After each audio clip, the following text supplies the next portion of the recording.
In this video, we're gonna be going over how to properly clean your cat's litter box. It might sound simple to you, but not cleaning your cat's litter box properly can lead to your cat having behavior problems or maybe just not liking the litter box at all. It's really important to keep your cat's litter box clean, and I'm gonna help you guys learn the best way to do that. Hi, my name is Amber Carr, and I'm a certified animal trainer and pet expert. This is my cat Finnegan, and this is my other cat River.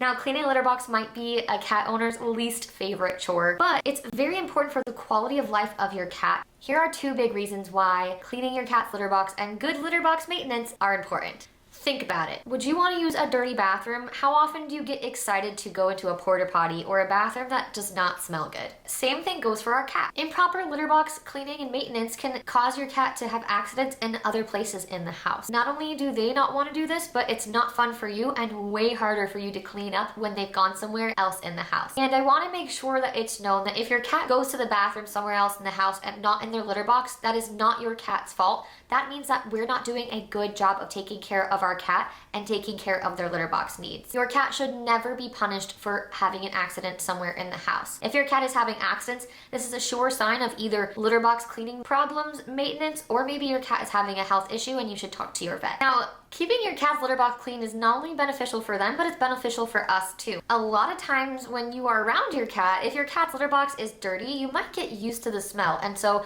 if you're worried about someone coming over to your house and smelling cat, it's really important that we stay on top of cleaning our cat's litter box so there are no kitty cat smells in the house. If we are making a good routine and a good habit of keeping up with cleaning our cat's litter box, there will be no smell to begin with. Now, the key to a convenient litter box cleaning routine is a good setup. Based on our experience and by discussing with cat behaviorists, here's how we would put together the ideal setup for both you and your cat. While a lot of people prefer the discretion and the look of enclosed litter boxes, it becomes a lot more difficult to keep an eye on the cleanliness level of your cat's litter box. A cat's sense of smell is about 14 times stronger than our sense of smell. So imagine as a cat, if you were inside of an enclosed litter box, how strong that smell would be. If you are deciding to go with an enclosed litter box, we encourage you to use one that has a lot of ventilation and plenty of light incorporated into its design. There are also a ton of self-cleaning litter boxes out on the market today. These can be really convenient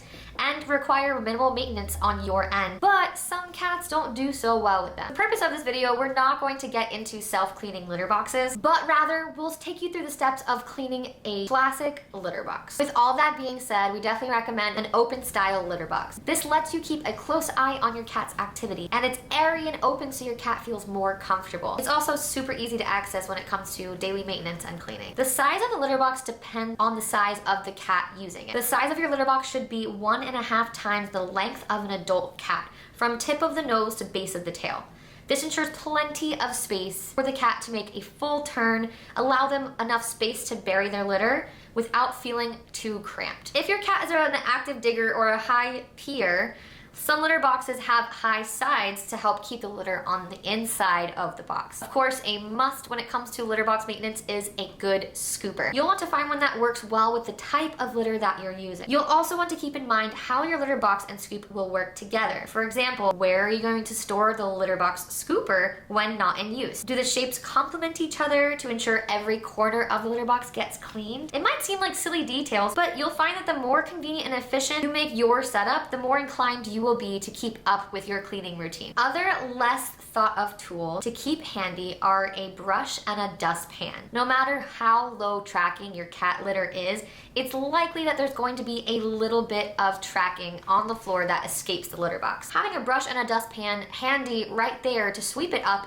is a great way to make sure your house stays clean too. Some cat parents find the use of liners in the litter box to be quite convenient when it comes to swapping out the dirty litter and putting in new litter. However, it might be less convenient than it seems, especially if your cat is an active digger. While scratching and burying, sometimes your cat's nails can get caught on the bottom of the litter box's liner. It also can be a really big pain if your cat scratches holes in the liner when you're cleaning up the actual litter box. Of course, it all comes down to your personal preference, but personally, we opt out when it comes to liners in the litter box. Now, not all litter is created equal, and the selection of the litter can greatly impact how easy it is to clean your cat's litter box and how frequently you actually have to clean clean it. We have an ultimate guide to all different types of cat litter linked out in the description below. But here's kind of a rundown of the types of litter out on the market that you would be looking for. You want to look for an unscented cat litter. As much as you think a fragranced cat litter will help keep the smell down, scented litters rarely do a good job when it comes to eliminating odor. They rather just cover up with artificial fragrances. So we suggest to stay away from scented or fragrant litters. Now, odor control is a really important part of choosing a cat litter for you and your cat. Even though we'd recommend an unscented litter, these can still contain lots of natural properties that help get rid of unwanted odor, such as charcoal. Charcoal is a great natural ingredient that helps eliminate odors on the spot. Now, a clumping litter usually comes with a higher price tag because they're much easier to clean than non-clumping litters. Clumping litter is easy to clean because urine clumps into fairly solid chunks while their poop gets coated with litter so that it doesn't stick to the scoop. When looking for a litter, I find it to be really important to pick something that has low dust. And replacing the litter and filling your litter box, it's not really nice inhaling a huge cloud of dust. And it's not nice for your cat either. They can be really bad with dust, while more natural litters like walnut, pine,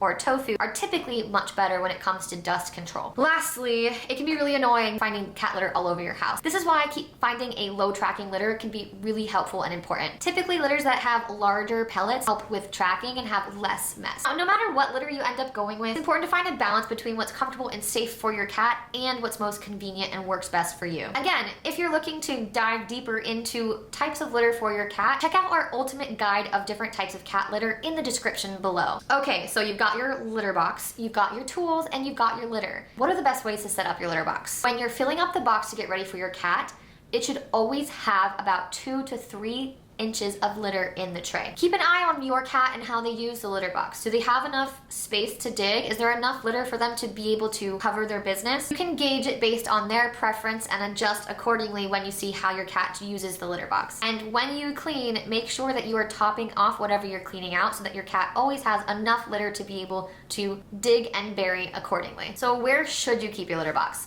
The location of your litter box is really important too. We recommend a spot that's not too central with too much commotion, but also something that's not too isolated. If you pick something that's too isolated, you might find yourself forgetting to clean the litter box and running into the cleanliness issues. However, if you pick an area that's too busy and there's too much commotion going on, that might be too much commotion for your cat to want to use the bathroom, and they might not enjoy that location at all. So we want to find a line somewhere in between. If you put your litter box in a place that's naturally a part of your day-to-day routine, it'll be a really great way for you to keep an eye on it and make sure that you're cleaning it regularly. Just make sure that it's somewhere in your house that's free of loud noises and has a safe escape route for your cat if they feel overwhelmed. Cats like to feel safe and secure while they're doing their business. Also, as a general rule of thumb, if you have multiple cats, you need at least 1 litter box per cat and 1 extra. So if you live with 2 cats, we suggest 3 litter boxes. If you live in a multi-floor home, litter boxes should be split across the floors. For example, if you have 2 cats and 2 floors, you should have 1 litter box on one floor and 2 on the other. 3 litter boxes in different locations. Okay, so you have your litter box set up and you're ready to start scooping. For the purpose of this video, we're going to run through a cleaning routine with a regular open litter box alongside a clumping litter. In this video, we're using a tofu litter. Clumps and poops from your litter should be scooped daily.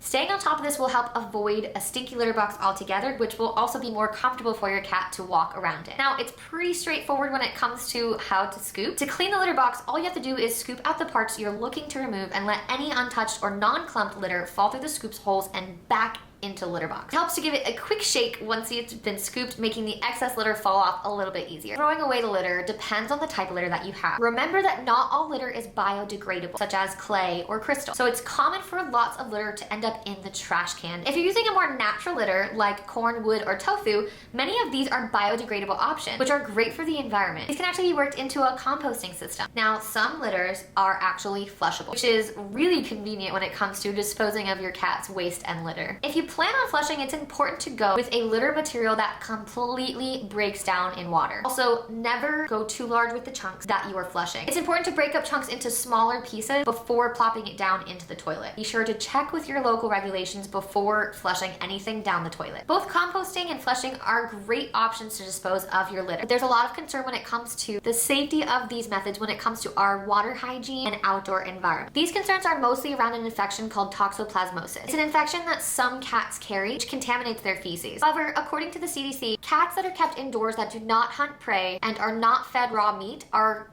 not likely to be infected with toxoplasmosis. This usually affects cats that are hunting outside or catching animals like birds and mice. We'd recommend that you only flush the feces of indoor cats that do not have access to these things in municipalities that allow it. So you've got your daily maintenance down, but how often should you be doing a deep clean of the actual litter box itself? Now, honestly, if you're keeping your litter box super clean and you have a great daily routine, you might not have to do a deep clean as often as you think. This might all come down to your personal preference and how you would like to keep your environment in your house clean. It also depends on how messy your cat is. Some people would prefer to deep clean their cat's litter box on a weekly basis, some people bi-weekly, and some people monthly. I know with my cats, I deep clean their litter boxes monthly, and it works out great. For the purpose of this video, we're gonna be referring to clumping litter, but if you are using a non-clumping litter, you might have to do deep clean more often because of any urine getting stuck on the bottom of the box. Whatever your frequency, I suggest that you get into a routine so that your cat has a consistently clean litter box and so that you know when you're going to be cleaning it and you don't run into any surprise. The more of a routine you make, the more that cleaning your cat's litter box will be second nature and it'll just be part of your daily life with your cat. To deep clean your litter box, empty out the content entirely and dispose of it. Depending on the type of litter, you can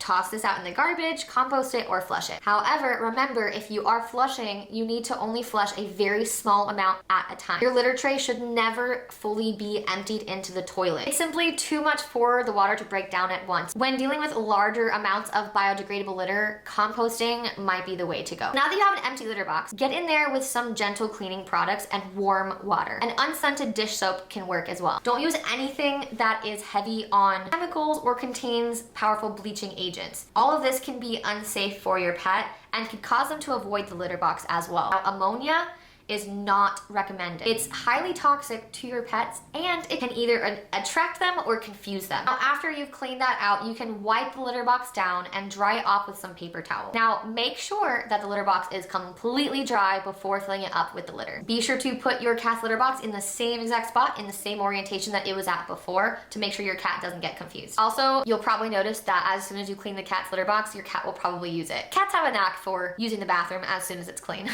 Well guys, I hope that this video was helpful and I hope that you feel like you are ready to conquer your cat's litter box and you are ready to clean it and get into an amazing routine.